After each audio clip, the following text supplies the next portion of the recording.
बलियापुर में इंस्पेक्टर टोंडे बहुत प्रसिद्ध पुलिस वाला था। उसे सब लोग बहुत अच्छी तरह से जानते थे। इसलिए नहीं कि वो बहुत बहादुर और ईमानदार था, बल्कि इसलिए क्योंकि वो बहुत बेईमान और घमंडी था।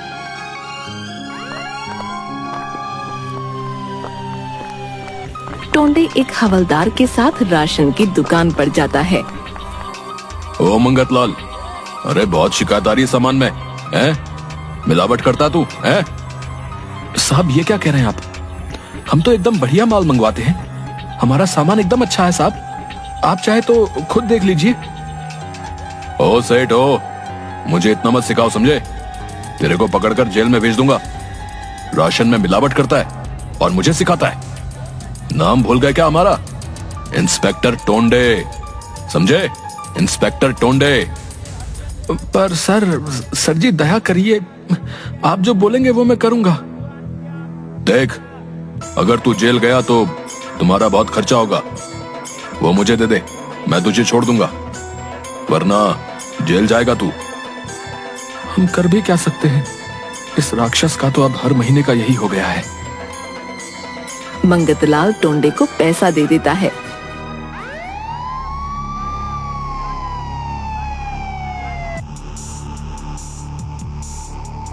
अरे साहब, डर नहीं लगता?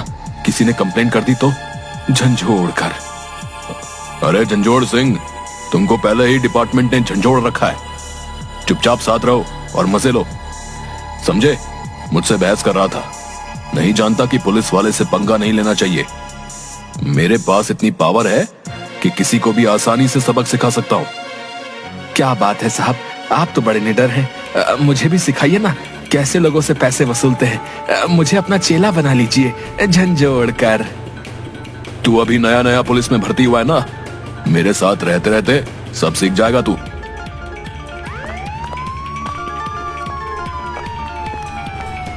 टोंडे पुलिस की वर्दी का गलत उपयोग कर रहा था। समोसे की दुकान पर। अरे मंगलू, चाय समोसा दे, चाय एकदम कड़क बनाना। अरे मालिक, आइए आइए आइए आइए। गुड्डू, साहब के लिए 2 प्लेट समोसा लगाओ, गर्मा गर्म, और साथ में चाय। मंगलू अपने बेटे गुड्डू को चाय समोसे देने भेजता है। खा पीकर टोंडे जाने लगता है।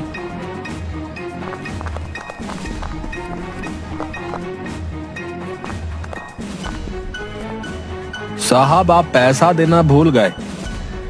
क्या बोला? मुझसे पैसा लेगा तू, हैं? पैसा चाहिए तुझे? मंगलू दौड़ता दौड़ता आता है। अरे साहब माफ कीजिए, इसको नहीं पता कि आप कितने बड़े साहब हैं पुलिस के। छोटा बच्चा है, माफ कर दीजिए।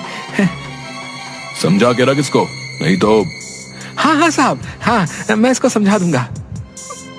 साहब के सामने झुककर ही रहना पड़ेगा। ठीक कहा ना साहब मैंने, झंझोड़ कर। और नहीं तो क्या, बड़ा आया मुझसे पैसे लेने वाला, सारा मूड खराब कर दिया।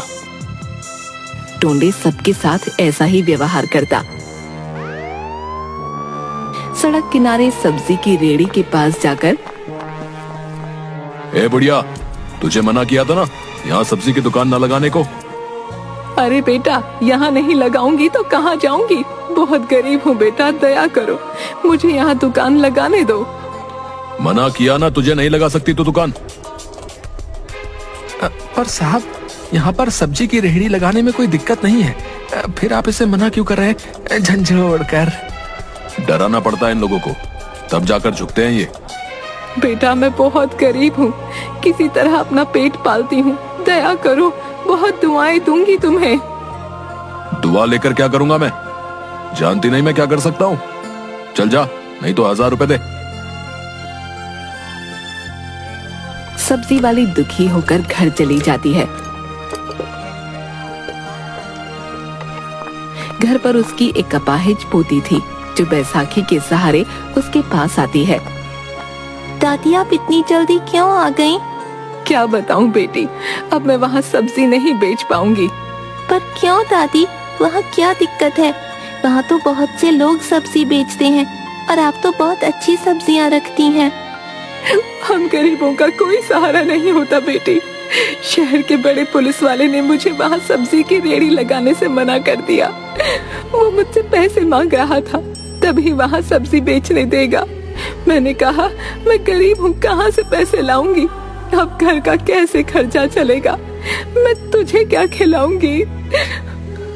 आप रोइए मत दादी, मेरी चिंता बिल्कुल मत कीजिए, मुझे बिल्कुल भूख नहीं लगती। चलिए दादी, हम पुलिस अंकल को बोलते हैं, वो हमारी बात जरूर मान जाएंगे। नहीं मेरी बच्ची, वो नहीं मानेगा। मुझे माफ करना, मैं तेरा ख्याल नहीं रख पा रही। दोनों दुखी होकर रह जाती हैं।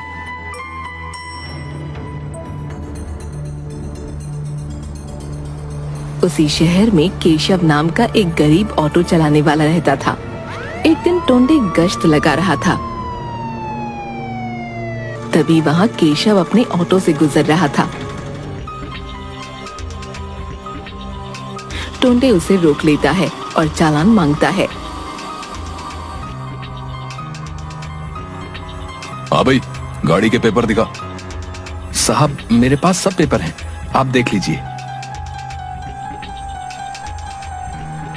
हाँ तो क्या, 1000 रुपए दे, तेरा चालान कटा है।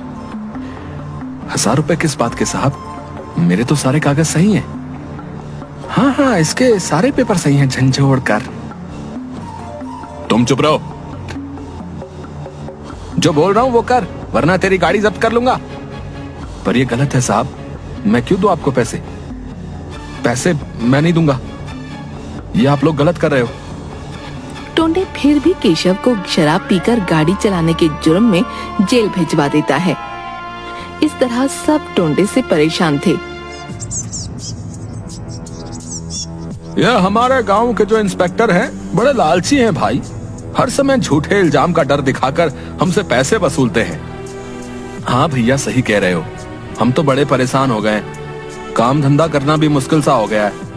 अब क्या करें भैया, इनकी बात तो माननी ही पड़ेगी, वरना पता नहीं ये क्या कर दे।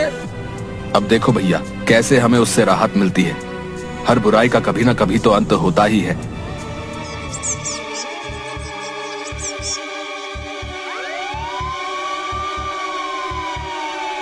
सच ही कहा गया है, हर बुराई का अंत जरूर होता है।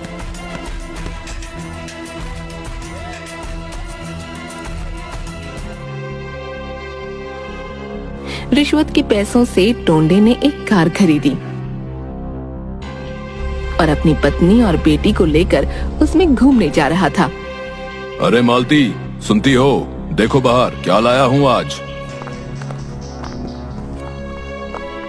अरे वाह, नई कार! क्या जी आपको बोनस मिला है क्या? अरे मेरी लाडो, इंस्पेक्टर टोंडे अगर चाहे तो हर रोज बोनस ले सकता है। तुम आम खाओ, गुठलियां क्यों गिन रही हो?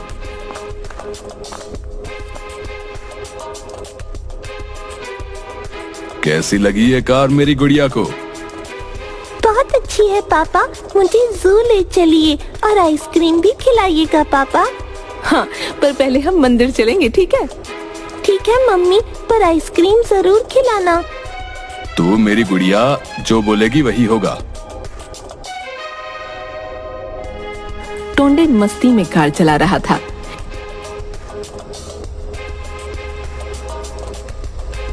अचानक सामने से ट्रक आता है जिसका ड्राइवर नशे में था, बहुत तेज गाड़ी चला रहा था। ला ला ला ला ला, आज मौसम है सुहाना, दारू पीने का है बहाना, ला ला ला ला ला। टोंडे की गाड़ी का संतुलन बिगड़ जाता है, वो एक पेड़ से टकरा जाती है। उसकी बेटी को ज्यादा चोट लग जाती है। तभी वहाँ केशव अपना रिक्शा लेकर गुजर रहा था। साहब बाहर आ जाइए, मेरा हाथ पकड़ के। टोंडे किसी तरह बड़ी मुश्किल से बाहर निकलता है। साहब अंदर और भी लोग हैं। मेरी गुड़िया अंदर ही है, मेरी पत्नी भी। हाँ साहब मैं अभी निकालता हूँ, आप फिक्र मत करिए। बड़ी मुश्किल से वो सबको बाहर निकालता है और अपने रिक्शा में बिठाकर अस्पताल ले जाता है। अभी आपकी पत्नी ठीक है, आपकी बेटी को खून की जरूरत है, जल्दी इंतजाम कीजिए। मैं कोशिश करता हूँ, आप मेरी बेटी का इलाज अच्छे से कीजिए। इस वक्त तक केशव ने ये बात सबको बता दी थी और सब हॉस्पिटल में आ गए थे। साहब आप चिंता मत कीजिए, मैं बिटिया रानी को खून दूंगा। आप सब लोग कितने अच्छे हैं, आप लोगों का बहुत शुक्रिया। मैंने आप लोगों के साथ बहुत गलत बर्ताव किया, फिर भी आप लोग मेरी मदद के लिए यहाँ खड़े हैं। आप चिंता मत कीजिए साहब, बिटिया रानी बिल्कुल ठीक हो जाएंगी बहुत जल्दी। माँ, आपको तो मैंने बहुत दुख दिया है, फिर भी आप मुझे दुआ दे रही हैं। आप सब लोग मुझे माफ कर दीजिए। आप लोगों ने मेरी आंखें खोल दी। अब मैं कभी कोई गलत काम नहीं करूंगा और अपनी वर्दी का हमेशा सही इस्तेमाल करूंगा। आप सबकी वजह से मेरी गुड़िया और हम लोग बच पाए। आप लोगों का बहुत बहुत धन्यवाद। साहब अच्छा हुआ आप वक्त रहते सुधर गए। अगर गलती से मैं आपका सीनियर बन जाता तो आपको मैं ही सुधारता, झंझोड़ कर। कुछ ज्यादा नहीं बोल रहे हो झंझोड़ सिंह? अभी सीनियर मैं ही हूं। वो गलती से जुबान फिसल गई साहब, झंझोड़ कर। और सब हंसने लगते हैं। कुछ दिनों बाद टोंडे की बेटी भी ठीक हो जाती है। इसीलिए कहा गया है कि इंसान को हमेशा अच्छे काम करने चाहिए, क्योंकि ईश्वर उनके हर कर्मों का हिसाब लेता है।